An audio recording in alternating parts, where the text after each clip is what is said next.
হয়েছিল কোটা সংস্কারকে কেন্দ্র করে, সংরক্ষণের সংস্কারকে দাবিকে সামনে রেখে তার যে দাবি, তার যে আন্দোলন, তার রীতিমতো বদলে গিয়েছে। সেই পরিস্থিতির বদল ঘটেছে, একদল ঘটেছে। এখন এক দফা দাবিতে গতকাল থেকে আমরা দেখেছি যে এক দফা দাবিতে রীতিমতো বৈষম্য বিরোধী ছাত্র আন্দোলন তৈরি হয়েছে।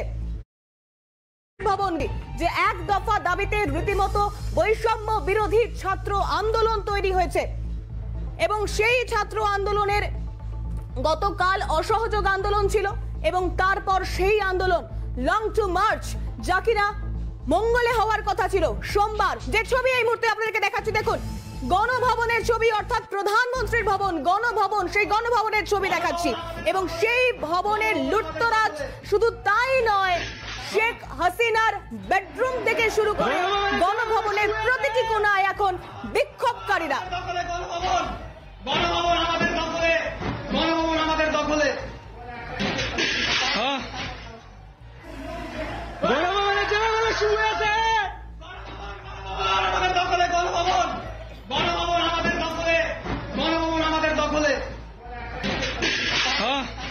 গণভবনের দখল নিলেন বিক্ষোভকারীরা, সেই ছবি এই মুহূর্তে আপনাদেরকে দেখাচ্ছি। শুধু তাই নয়, আরো রোমাঞ্চকর পরিস্থিতি, কারণ এই গণভবনে ঢুকে কেউ লেপ, কম্বল, তোষক, মুরগি, ছাগলের বাচ্চা, বিভিন্ন জিনিসপত্র তারা শুধুমাত্র লুট করে যাচ্ছেন।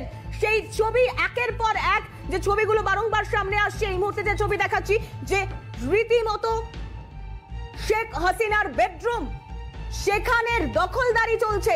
দেখুন সেই ছবি দেখাচ্ছি একে একে আপনাদেরকে এবং তারই পাশাপাশি দেশ ছাড়ার মুহূর্তকার ছবি।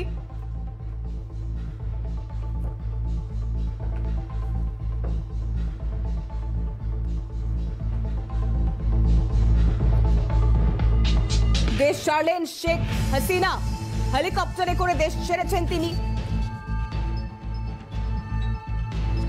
হেলিকপ্টারে দেশ ছাড়লেন হাসিনা, হাসিনার কপ্টারের নিরাপত্তায় এই সেনা বিমান।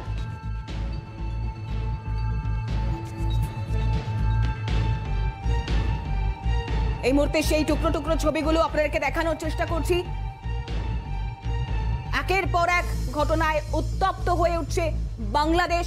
পাঁচটা প্রশ্ন এই মুহূর্তে সামনে আসছে, সেই প্রশ্নগুলো একবার আপনাদের সামনে রাখবার চেষ্টা করব, কারণ ইতিমধ্যেই সব থেকে মারাত্মক ছবি, কারণ বঙ্গবন্ধুর মূর্তি, বঙ্গবন্ধুর আবক্ষ মূর্তি ভাঙচুর করতেও উদ্গ্রীব বিক্ষোভকারীরা।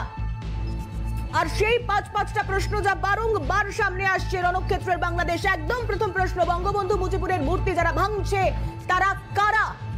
এই বঙ্গবন্ধু মুজিবুরের মূর্তি ভাঙার চেষ্টা কেন করা হচ্ছে, এই প্রশ্ন সামনে আসছে। যদিও বারংবার আন্দোলনকারীরা তারা প্রশ্ন তুলতে শুরু করেছেন, সেই প্রশ্ন একদিকে যখন সামনে আসছে, পরবর্তী প্রশ্নের দিকে নজর রাখবার চেষ্টা করব। বাংলাদেশের স্বাধীনতার ইতিহাস মুছে ফেলতেই বা চাইছেন কারা? কারা এই গোটা ঘটনার সঙ্গে যুক্ত রয়েছেন, এই প্রশ্ন। 3 নম্বর প্রশ্ন,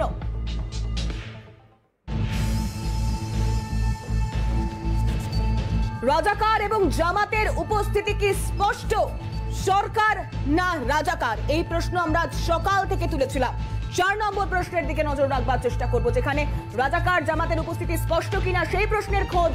তারই পাশাপাশি বাংলাদেশে আর্থিক সংকট নেই, নেই জরুরি অবস্থা, তা সত্ত্বেও অরাজকতার ইন্ধন কারা যোগাচ্ছেন?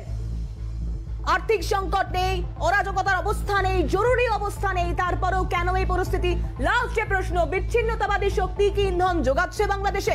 আরো একবার আপনাদের মনে করানোর চেষ্টা করব, কারণ এই কোটার সংস্কারের দাবি তখন বারংবার আন্তর্জাতিক সম্পর্ক বিশেষজ্ঞদের তরফ থেকে বলা হয়েছিল যে শুধুমাত্র ছাত্র আন্দোলন লক্ষ্য নয়, লক্ষ্য শেখ হাসিনার সরকারকে উৎখাত করা।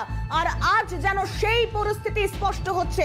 প্রধানমন্ত্রী পদ থেকে পদত্যাগ করেছেন, শুধু তাই নয়, দেশ ছেড়েছেন শেখ হাসিনা। কেন তাকে দেশ ছাড়তে হলো? 45 মিনিট সময় দেওয়া হয়েছিল তাকে, এবং একদম তৎপরতার সঙ্গে বাংলাদেশের পরিস্থিতি নিয়ন্ত্রণে আনার জন্য সেনা প্রধান তিনি বিভিন্ন দলের প্রধানদের সঙ্গে বৈঠকে বসেছেন। সেখানে জামাত প্রধান ছিলেন, বিএনপির তরফ থেকে ছিল, সুশীল সমাজের তরফ থেকে ছিল, শিক্ষক সংগঠনের তরফ থেকে সেই মিটিং এ, সেই বৈঠকে উপস্থিত ছিল। তো সেনা প্রধান তিনি কি জানাচ্ছেন, জেনারেল ওয়াকারুজ্জামান, শুনবো। প্রতিটা হত্যার বিচার করা হবে, প্রতিটা অন্যায়ের বিচার হবে, আমরা আজকে সুন্দরভাবে কথা বলেছি। সমস্ত দলের প্রধান দলের নেতারা এখানে উপস্থিত ছিলেন। আমরা একটা সুন্দর আলোচনা করেছি এবং এই আলোচনাটা ফলপ্রসূ হবে বলে আমি মনে করছি এবং আমরা একটা সুন্দর একটা ইন্টারিম গভর্নমেন্ট ফর্ম করে আমরা দেশ পরিচালনা করব। মাননীয় প্রধানমন্ত্রী পদত্যাগ পদ্মা পাড়ের দিকে, কারণ একের পর এক ঘটনায় রীতিমতো উত্তপ্ত